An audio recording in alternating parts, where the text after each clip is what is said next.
Hello and welcome back to the Joyful Soul Creates. Charlotte here, and today I'm sharing my design team project for this month's Thrifty Thursday over at Stampers Delights. Each month we are given an image to work with, which is on offer in the Stampers Delights Digi store at the same time. And this month I have the Witch on the Broom, and I thought it would be perfect to pair with a night sky background. So for this video I'm going to be showing first how I made that background. It's really easy, and then also I'll show how I coloured the image as well. So I did start by painting a circle of water. I used the inside of my double-sided tape roll as a guide for making the circle, and actually in the end I wouldn't have needed to do this because I kind of mess up and have to die cut the circle out anyway, but initially I was planning on just confining the watercolour to that circle.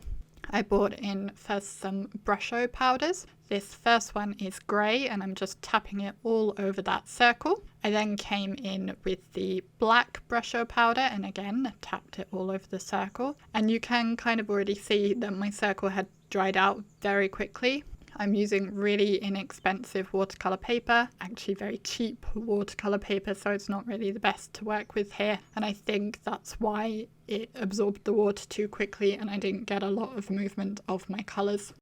After doing the black Brusho, I added some iridescent Sprinkle It, which adds a kind of violet iridescence to the paint, and then I came in as well with the Nuvo Shimmer powder in Storm Cloud, and at this point I realised I really did need to add more water because otherwise everything wasn't going to move. So I started painting in water with my paintbrush, needed to add more water to my cups and spilt the water on my panel, which made a bit of a mess, and I did try to dab it up but it didn't work very well, so I thought I'd just move on and worry about that later.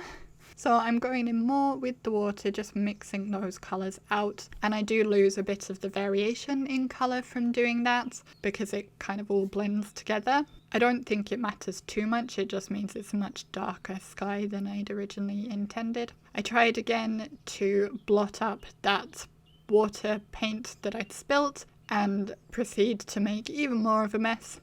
So this is where I decided I'm probably going to end up die cutting this out rather than using just the circle. I did want to add some more kind of starriness to the design, so I bought in another Nuvo shimmer powder. This one is in Sunray Crosette, which added just a nice hint of gold to the sky, and I put a little of the storm cloud again just to tone that back a bit. At that point I decided I was happy with how the night sky was looking, but I was also a bit impatient and decided to dry it off with my heat gun rather than waiting for it to dry naturally. This is the Wow Dual Speed heat gun, which I really like. The general idea is you use the hotter setting for heat embossing and the cooler setting for drying things, but as I was being impatient I just used the hotter setting. Carefully, but yeah, I probably would have been better using the cooler one, but it would have taken longer. Next I wanted to splatter some stars onto my background, so I'm just using some white acrylic paint which I've watered down with a little water, and I'm going to use a little paintbrush to flick this on. This paint is pretty ancient. It's from when I was doing my GCSEs when I still lived in England and went to school, so like 15 years ago, and I did find it was a little thick. I had to water it down quite a lot, but I got there in the end with all the flicking. I also then decided to kind of paint some more spots in at random because the flicking wasn't quite getting where I wanted it to, and again I was being impatient, so I gave up on trying to flick more and instead just painted in a few dots at random. I then set the panel aside to finish drying whilst I worked on my colouring of my image. So again, this is the Witch on a Broom image. She comes as the image as well as a sentiment which says "You say witch like it's a bad thing," which I do end up using later as well. I printed both the girl and the sentiment onto some Neenah 80-pound cardstock, and I am going to be colouring with my Spectrum Noir Illustrator markers. I started off by colouring her skin, and I'm using various shades of TN for this, which are kind of tan shades.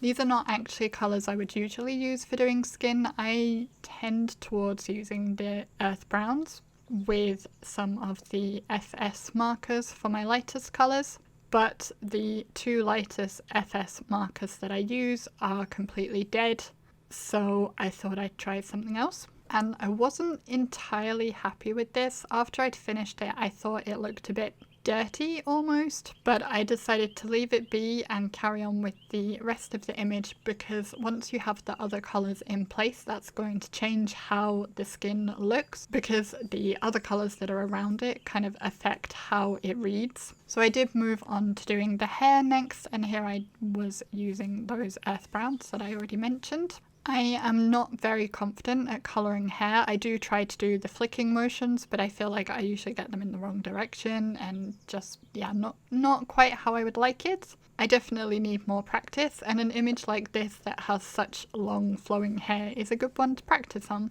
As I wasn't too happy with the blend, I did go over a second time with all of the colours to try and improve the flicking and just hope it looked a bit better. And I think that really did improve the hair, so I'm glad I decided to do that. Before I finished her hair, I did add a cast shadow under the brim of the hat. I just felt this would look a bit more realistic. Her hair is quite dark up there anyway, so it's not super obvious, but it's going to be more obvious on the hat when I add that in now. So you might be wondering why I'm colouring her outfit in brown. Well, you did see the picture at the beginning, so you probably remember that the dress is red. I only have one red marker, just one. And I've experimented over the years with what I like to use to add shade to that red if I want to do red flowers or a red dress or whatever. Greens actually work quite nicely because they're complementary, but lately I've been leaning towards using browns as my undertone. These are red browns, and I'm using them just to add the shading in, and then I will come back in with my red marker and go over the whole thing, all the shading, all the white space, and it's kind of like magic watching it almost seem to shade itself as you go. I really like how it looks, and yeah, it's sort of fun. I did, as you can see, put the shading into those folds of the dress to try and make them look a bit more realistic. I learnt how to do this in some of the Kit and Clowder colouring classes that Elise does, so if you're interested in learning to colour, I would definitely suggest checking those out. I did at one point think I would prefer actually to change the colour of the red to purple, and I tried to glaze over it on one of her shoes and was not at all happy with it, so I gave up on that idea and stuck with the red instead. And then for the rest of her dress, the frill of her hat, the kind of froufly bit under her dress and across her bodice and on her wrists, I'm going to do those greys. I will do her shoes grey as well, and then I will colour the broomstick colour, which is browns. And whilst I'm finishing off that colouring, I will take this opportunity to remind you all about my ongoing giveaway this month for reaching 2,000 subscribers and my impending birthday, which is the day before Halloween. And I'm going to be 30 this year, so we're having a month-long celebration with a giveaway, all the details of which are in the video I posted at the beginning of the month. I'll link to that in the top right hand corner. And if you play along with the giveaway, the more comments you leave on videos, the more chance you have to win. For today's video, just leave me a comment and let me know what your favourite Halloween character is. So do you like witches? Do you like ghosts? Do you like skeletons? Whatever it may be, or maybe you don't like any Halloween characters, you can say that as well if that's the case. And then just follow the link in the description box to the Rafflecopter and let it know that you commented today, and that gives you an extra point towards the giveaway. I did have a little trouble on the bristles of the broom with the colours not blending as nicely as I would have liked, so I did do a little tip to tip there, which is just a good way to help the blend if it's struggling. And then I'll finish off the broomstick with some darker browns, the same browns I used on her hair. I'll bring in some blue for her eyes, a little pink on her lips, and fussy cut her out because she is now all done. I was then trying to work out if there was any way I could salvage the panel without having to cut away the watercolour piece from the rest of the card, and I decided it wasn't possible. Oh, and yes, I do know I'm really zoomed in here. I forgot to zoom back out after colouring, so don't worry, I will realise soon and fix that. In the meantime, I picked out a circle die from my stash, and I'm going to use that to cut out the watercoloured circle. If I'd known all along I was going to be doing this, I would have just watercolored the whole panel, because then I would have had some left over to use on something else. But never mind, I can still use those little edge pieces of the panel for something at some point, I'm sure. So I die cut that out and then worked out roughly how I wanted to position the witch and the sentiment. I wanted to mount the night sky background onto something. I considered some red mirror card, but it didn't look quite right. I decided to use this silver mirror card that's kind of like a matte sheen, so it's not as shiny as regular mirror card. And I am going to gut away the center of it with a smaller circle die. That just conserves it so I can use it on a future project if I want. And then I'm also going to add the sentiment panel onto the same mirror card.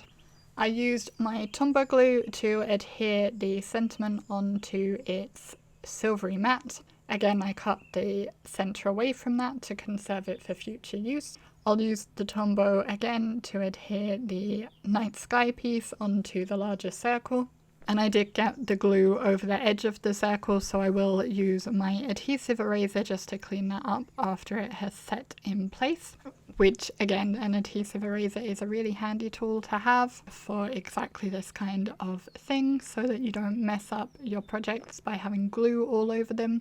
Especially with this Tombow glue, which dries tacky, which I love because I use it for making masks all the time. But it's not really what you want if it's gone over the edge of your card. Not only will it look messy, but it will be sticky to the touch and it will pick up whatever goes on it. So being able to remove it with the adhesive eraser is really useful. Now I'm just going to play around and work out the layout of the card. I actually quite like how it looked in the landscape orientation. If I was going to do that, I should have probably made the witch a bit smaller. So I went back to what I'd originally planned and had it in portrait, with the circle kind of centered and positioned towards the top, and then the sentiment will go down the bottom. Once I was happy with how that looked, I started adhering everything into place. I first adhered the witch onto the circle. Actually, if I was going to do this again, I would have adhered the circle to the card base first, because I do end up with the witch poking off the edge of the card base very slightly. Because my card base is a bit narrower than normal, this shouldn't be a problem. It shouldn't be too big for the envelope, but I could definitely have avoided this if I'd stuck the circle down first. I placed an acrylic block on top of her whilst the glue set, just to make sure she wouldn't move off, and in the meantime adhered my sentiment panel down to the card base.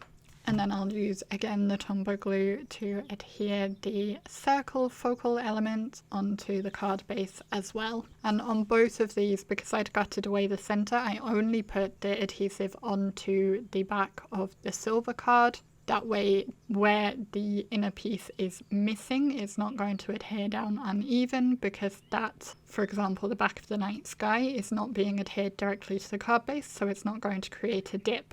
Here is where I realised the positioning was off, and I did try to shift it, but the glue had already set up, so never mind that. So I did fold the card to check how badly it was off and realised it's only a little bit, so as I said earlier, I think I'll just put up with it. You could trim it off if you prefer, but I decided to leave it on, and I even went over the back of it with a black brush tip marker. This is the same water-based marker that I used to edge my fussy cut images, and this just makes it look a bit tidier from the back where that piece is poking over the edge. And that completed my card. As usual, you can find a link to my blog post and to all the products used in the description box below. This image is on sale as part of the Thrifty Thursday deal, and you can find all the information about that in my blog post. Don't forget to enter the Rafflecopter, and remember to mention the secret word or question that I said earlier in the video. Thank you for liking, commenting, subscribing, sharing with your friends, and shopping with my affiliate links if you do that. There's a couple of other videos showing here if you'd like to see more from me straight away. Otherwise, I'll thank you very much for watching, and I will see you again in the next video. Bye!